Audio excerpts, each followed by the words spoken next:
नमस्कार दोस्तों, सबके लिए खुशखबरी। इंडिया बन गया है fourth largest economy in the world. पहली इकोनॉमी पे कौन है लार्जेस्ट इकोनॉमी? सभी जानते हैं, यूएस। सेकंड पे है चाइना, तीसरे पे है जर्मनी और चौथे पे है हमारा प्यारा भारत। पहले ये पांचवें पायदान पे था और अब ये फोर्थ पे आ गया है। तो कौन सी कंट्री को इसने बाईपास करा है? जापान को बाईपास करा है।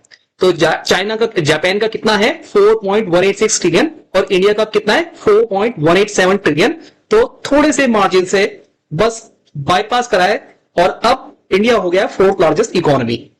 और ये लार्जेस्ट इकोनॉमी होने बहुत ही अच्छा है देश के लिए। इसी को देख के काफी सारे निवेशक आते हैं बाहर के, और ये जो इन्वेस्ट करेंगे इंडिया के अंदर, इससे जॉब क्रिएशन होगा और जॉब क्रिएशन होगा तो लोगों के पास पैसे आएंगे और उस पैसे को लोग और खर्चा करेंगे। तो इकोनॉमी का एक चक्का चलना फिर से चालू हो जाएगा और तेजी से चलना स्टार्ट हो जाएगा। तो अब और डिटेल में देखते हैं। देखिए, इंडिया है फोर्थ पे, जापान है फिफ्थ पे और जर्मनी है थर्ड पे। लेकिन एक बात, थोड़ी सी चिंता वाली बात यह है कि जीडीपी सारी कंट्री की बताती है कि 4.187 ट्रिलियन है, जबकि पर कैपिटा जीडीपी मतलब क्या होता है कि जीडीपी जितनी भी होती है आप देश की आबादी से इसे डिवाइड कर दो। मतलब हमारी देश की आबादी कितनी है? 140 से 45 करोड़ है। तो हर किसी के हिस्से में कितना पर जीडीपी कितना है? पर कैपिटा जीडीपी कितना है? 2880। लेकिन अगर जापान हमसे पीछे होने के बावजूद भी पर कैपिटा जीडीपी कितना उसका? 33,960, मतलब $34,000 के अप्रॉक्स। और जबकि बात करते हैं जर्मनी का क्या है? 56,000 पर कैपिटा, मतलब एक बंदे के हाथ में इतना कमाई का है, मतलब इतना दिखाता है। ऊपर से एक बात और भी है, इंडिया के अंदर जो है ना, इनकम जो है ना इस तरह से है कि कुछ लोगों के पास, अमीर लोगों के पास ज्यादा इनकम है, गरीब लोगों के पास कम इनकम है। अगर सिर्फ अमीर लोगों की इनकम हटा दी जाए तो ये पर कैपिटा जीडीपी ना और भी कम हो जाएगी।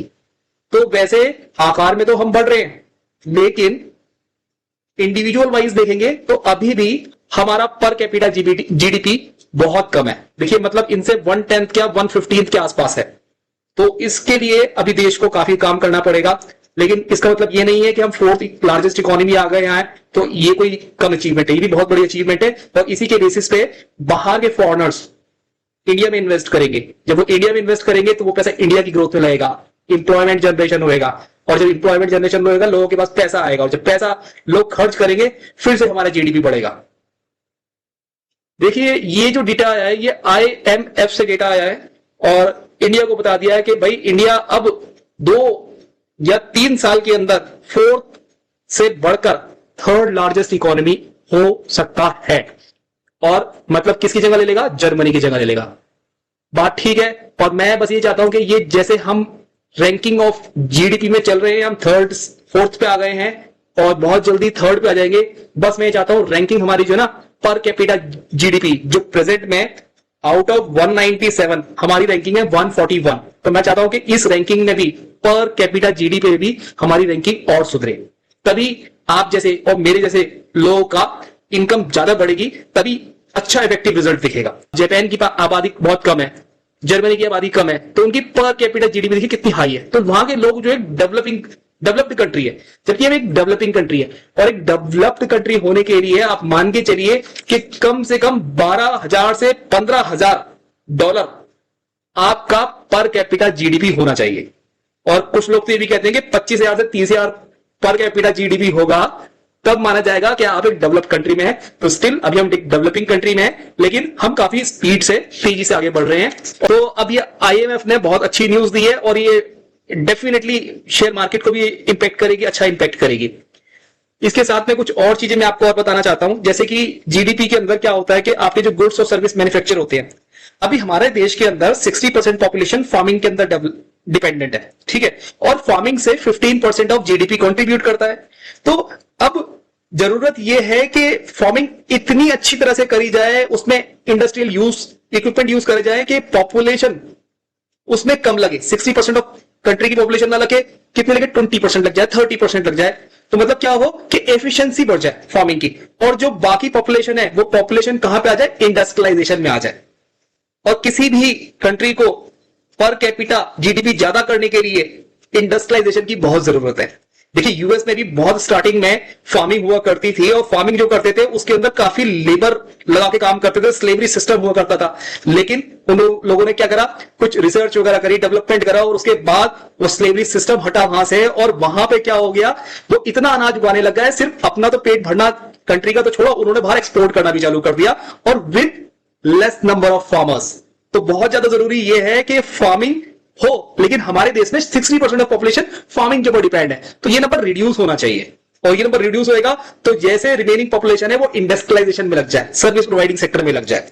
अब इनइक्वालिटीज की बात करते हैं। इनइक्वालिटीज क्या है कि यहां पे अगर कहें कि जी आपने देखा मुकेश अंबानी की बेटी की शादी हुई और उन्होंने 5,000 करोड़ शादी में लगा दिया।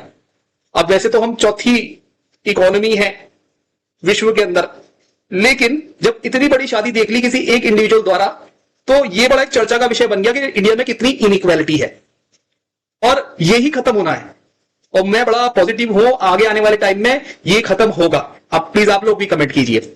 अच्छा, आप जीडीपी को हम कैसे पता लगा सकते हैं कि जीडीपी के मतलब हमारा देश कैसे आगे बढ़ रहा है? एक तो जीडीपी ज्यादा हो, पर कैपिटा जीडीपी ज्यादा हो, स्टैंडर्ड ऑफ लिविंग से ही पता चलता है। जैसे एक डेवलप्ड कंट्री में कहते हैं कि 1000 बच्चों पैदा होते हैं, तो अगर 10 नहीं रहते उनमें से, तो मान के चलिए बिलो 10 तो एक डेवलप्ड कंट्री का साइन है। और अगर इससे ज्यादा बच्चे अगर नहीं कर पा रहे, तो मतलब जीवित नहीं रह पा रहे हैं, 10 से ज्यादा बच्चों की अगर मृत्यु हो रही है पर 1000 पे, तो इसका मतलब मान लीजिए कि वहां पे हेल्थ सिस्टम अच्छा नहीं है। तो इस पे भी बहुत वर्क करना है। तो सरकार क्या कर सकती है इसके अंदर? सरकार ये कर सकती है कि सरकार फोकस करे एजुकेशन, हेल्थ और स्किल्ड लेबर के ऊपर।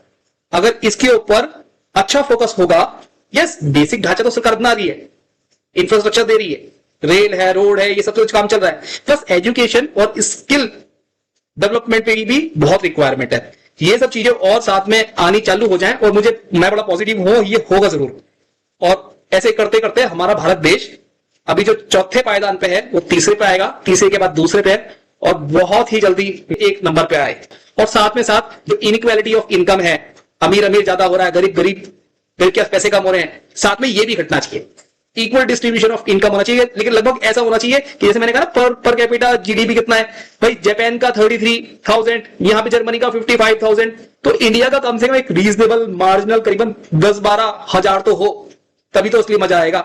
दोस्तों, अगर ये वीडियो आपको अच्छी लगी तो प्लीज लाइक कीजिए, कमेंट कीजिए, और मिलते हैं किसी और वीडियो पे। Thank you so much.